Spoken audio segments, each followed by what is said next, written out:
Bienvenue dans ce nouvel épisode d'Elles et la Lune, le podcast qui explore le cosmos féminin et ses mystères. Aujourd'hui, on va parler de vous, de nous, de ces moments où l'on se sent un peu perdu, en quête de sens, avec l'impression de ne pas être complètement à notre place. Vous connaissez peut-être ce sentiment, celui de ne pas exploiter pleinement son potentiel, de sentir qu'il y a quelque chose de plus grand, de plus profond à accomplir, mais sans savoir par où commencer. On se sent parfois tiraillé entre nos passions, nos désirs profonds et les contraintes de la vie quotidienne. On rêve d'une vie plus alignée, plus authentique, où l'on se sentirait vraiment utile et épanoui. Mais comment faire ? Comment trouver sa voie, oser se lancer, dépasser ses peurs et ses doutes ? Comment se reconnecter à son intuition, à sa créativité, à cette part de nous qui aspire à plus de magie et de sens ? C'est ce qu'on va explorer ensemble dans cet épisode. Alors, installez-vous confortablement, prenez un moment pour vous et laissez-vous emporter par ce voyage au cœur de votre féminité, de votre potentiel et de votre pouvoir créateur.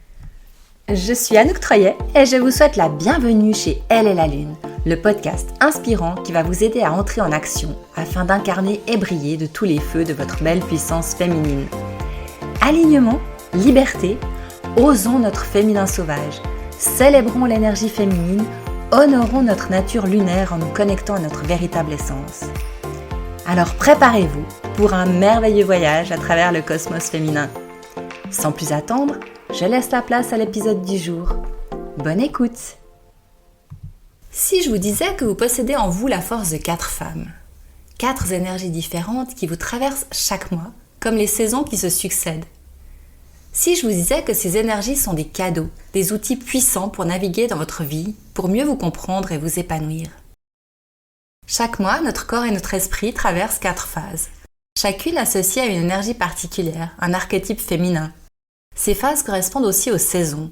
L'hiver, la sorcière, la phase centrale, le printemps, la jeune fille et la phase dynamique, l'été, la mère et la phase empathique, et l'automne, la phase analytico-créative avec l'enchanteresse. Tout comme la nature se renouvelle, nous aussi on change, on évolue. Chaque phase a ses forces et ses spécificités. Apprendre à les reconnaître, à les accepter, c'est apprendre à se connaître et à vivre en harmonie avec notre nature profonde. Aujourd'hui, on va explorer l'un de ces archétypes, celui de l'enchanteresse. C'est l'énergie de l'automne, le moment du cycle entre le 21e et le 28e jour lunaire. Quand vous prenez un calendrier lunaire ou une application, vous pouvez voir les jours de la lune, ça correspond au cycle où on peut se préparer à la transformation, à l'introspection, au bilan. Mais l'enchanteresse, c'est comme l'automne, elle est souvent victime de clichés et de jugements. On imagine parfois cette femme comme une séductrice, manipulatrice, une femme superficielle, égocentrique, voire une personne agressive et instable. Alors c'est vrai que pendant cette phase, on peut être plus sensible, plus émotive, plus directe. Et puis nos réactions, elles peuvent surprendre et déconcerter notre entourage. On peut se sentir incomprise, remise en question et jugée. C'est souvent à ce moment-là qu'on va nous dire « Ah, mais t'es pas à prendre avec des pincettes, etc. etc. » Pourtant, l'enchanteresse, elle est loin de ces stéréotypes. C'est une femme qui est profonde, qui est profondément connectée à sa sagesse intérieure, à son intuition, à sa sensualité. Elle utilise son pouvoir, sa créativité et sa force pour créer, inspirer et transformer le monde qui l'entoure.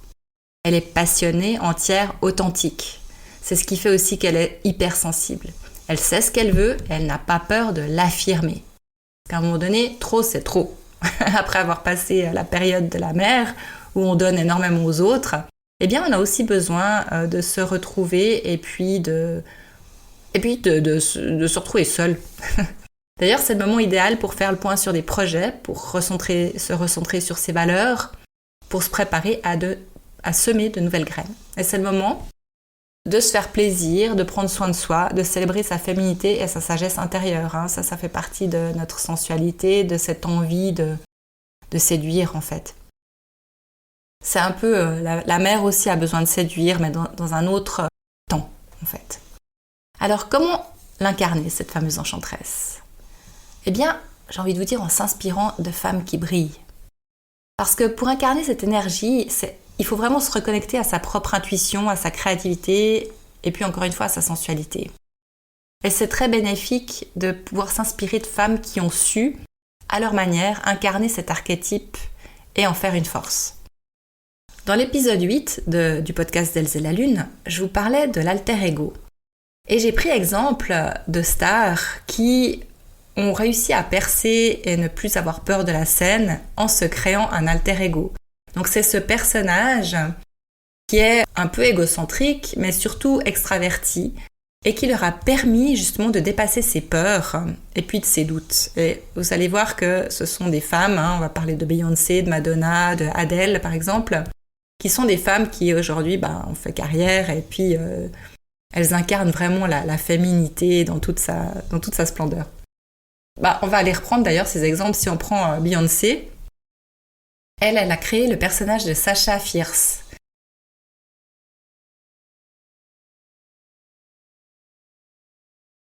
Elle a vraiment incarné ce personnage avant d'aller sur scène pour pouvoir se lâcher. Et puis, on va reparler aussi d'Adèle, juste en petit rappel de cet épisode que vous pouvez écouter, qui est toujours disponible évidemment.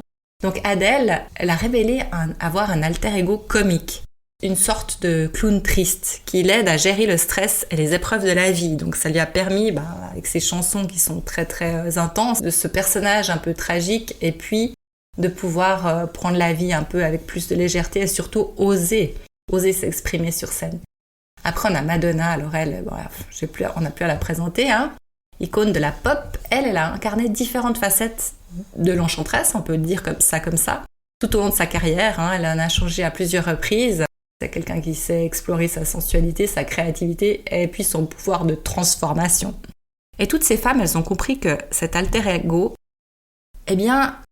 c'est pas un modèle inaccessible, justement. C'est une énergie, quand on prend par exemple l'enchanteresse, que chacune peut cultiver et exprimer à sa manière. Et c'est quelque chose de totalement personnel. Si vous voulez vous aussi créer votre propre alter ego, on va prendre celui de l'enchanteresse, dans d'autres épisodes on parlera des autres archétypes, parce que je pense que c'est super important, plutôt que de les laisser de côté et puis de les subir, ces différentes phases de notre cycle, c'est de les incarner totalement. Et c'est amusant aussi de sortir de notre personnage, et puis surtout quand on a envie de transformation dans notre vie, c'est super important de se créer. C'est même pas de créer, en fait, c'est juste de ressentir et de fonctionner selon nos énergies du moment de notre cycle. Et je pense que c'est vraiment cette histoire cette méthode de l'alter ego, ça permet justement de surmonter toutes ces peurs et puis de briller en fonction de notre propre personnalité. Alors, comment le créer, ce fameux alter ego ? Là, en l'occurrence, celui de l'enchanteresse. Alors, je dirais, peut-être identifier les qualités qui vous inspirent le plus chez l'enchanteresse. Ces qualités, en général, il y en a d'autres, mais il y a la confiance, la créativité, l'intuition, la passion, la sensualité. Si on prend ces qualités-là. Ensuite, choisissez un personnage célèbre dont vous êtes fan pour les qualités qu'elle inspire, qu'elles soient réelles ou qu'elles soient imaginaires. J'avais une de mes clientes, d'ailleurs je crois que j'en parle aussi dans l'épisode 8, qui, elle adorait les femmes créoles, les femmes des îles. Elle s'imaginait souvent, quand elle avait un coup de blues ou qu'elle voyait pas la vie en rose, elle se matérialisait à l'intérieur d'elle en femme créole.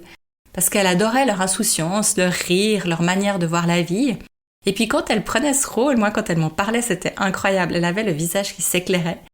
Et puis pourtant, elle était blonde, elle n'avait pas du tout d'origine des îles ou... pas du tout. Mais elle avait cette idée, cette vision de la femme épanouie, heureuse, qui rit de tout. Et puis c'était incroyable la transformation. Donc, elle avait utilisé après cet alter ego, on peut dire comme ça, pour oser sortir seule. Elle avait vécu un divorce très difficile, elle avait été trompée, enfin, beaucoup de choses, qui arrivent. Et puis, du coup, elle avait osé commencer à sortir, à se réinscrire à des cours de danse, à faire plein de choses. Et puis, elle a rencontré son compagnon. Ça, c'était une méthode pour pouvoir incarner cet alter ego. Et puis, vous pouvez aussi écrire un manifeste dans lequel vous écrivez les qualités, les valeurs et les objectifs de votre alter ego. C'est important de les mettre par écrit, encore une fois, parce que le cerveau, une fois que vous passez dans l'écriture, c'est une action et les actions sont retenues beaucoup plus vite, beaucoup plus intensément dans le cerveau. Et puis ensuite, la visualisation. Visualisez-vous en train d'incarner cette énergie, de vous exprimer avec confiance, de créer avec passion, de rayonner de joie, enfin, vraiment utiliser ce qui vous parle. Mettez-vous à la place. Vous pouvez aussi vous dire, quand vous êtes face à une situation qui vous dépasse un petit peu ou dans laquelle vous êtes perdu, comment est-ce que Madonna, elle réagirait à ça? Et là, du coup, ça vous permet de faire un transfert et de visualiser vraiment très bien. Surtout si vous avez déjà une personne dont vous êtes fan, qu'elle soit imaginaire ou bien qu'elle soit réelle. Parce que le cerveau, justement, il ne fait pas la différence entre la réalité et l'imaginaire. Et c'est pour ça que souvent, on vit des peurs injustifiées qui nous mettent dans des états de stress et qui nous font faire des choses irrationnelles ou qui nous font mal parler ou qui nous font prendre des décisions qu'on n'aurait pas prises si on était calme, tout simplement. Utilisons cette faculté à notre avantage. Il faut oser s'affirmer, prendre sa place et explorer de nouvelles pistes parce qu'à un moment donné, on ne peut pas toujours dire « j'aimerais une vie plus heureuse, j'aimerais rencontrer quelqu'un qui me corresponde, etc. » sans faire des efforts de notre côté. Donc c'est important d'avoir un modèle et puis de se poser la question. D'ailleurs, ça vous est certainement déjà arrivé, certains jours, de recevoir des compliments. Par exemple, un matin, inconsciemment, vous avez décidé de mettre une tenue que vous n'avez pas l'habitude de mettre pour aller travailler. Ou alors, vous aviez un rendez-vous après le travail et puis du coup, ce matin-là, vous vous êtes pomponné différemment.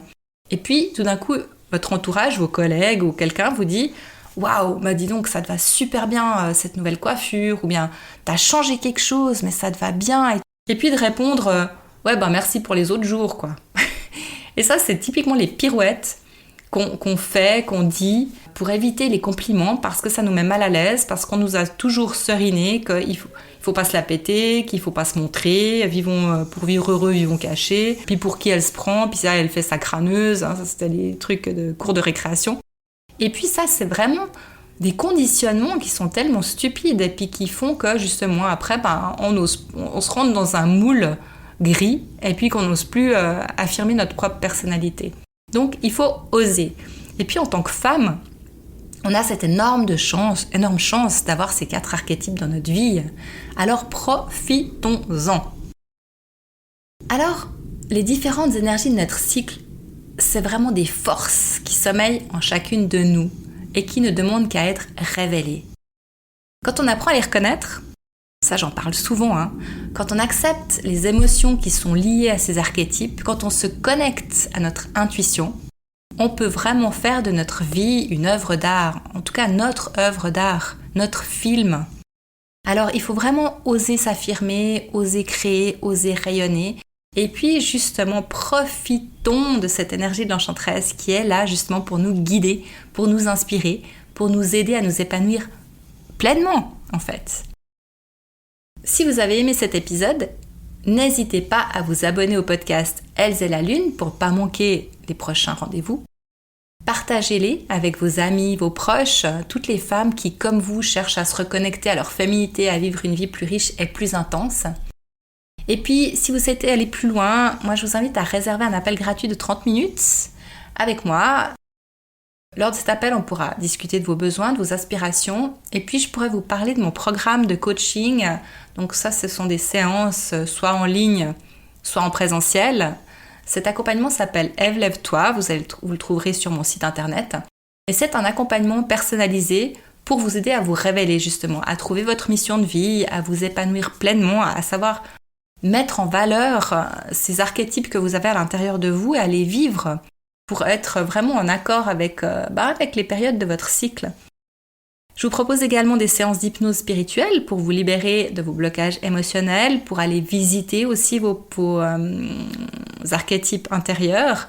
J'ai d'ailleurs créé un pack de 4 séances d'hypnose qui sont reliées à ces 4 archétypes aussi que vous pouvez trouver sur mon site internet.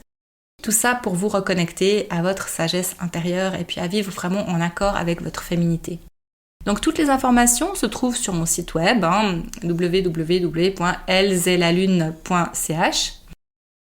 Je suis là pour vous accompagner sur votre chemin, pour vous aider à vous transformer, à vous élever, à rayonner de tout votre être, parce que ça c'est ma mission de vie. Vous avez envie de rayonner? Alors allez-y, l'enchanteresse elle vous appelle. Et puis on verra ensemble comment utiliser les énergies des autres archétypes dans de prochains épisodes. En attendant, je vous dis à mercredi prochain et puis portez-vous bien et prenez bien soin de vous.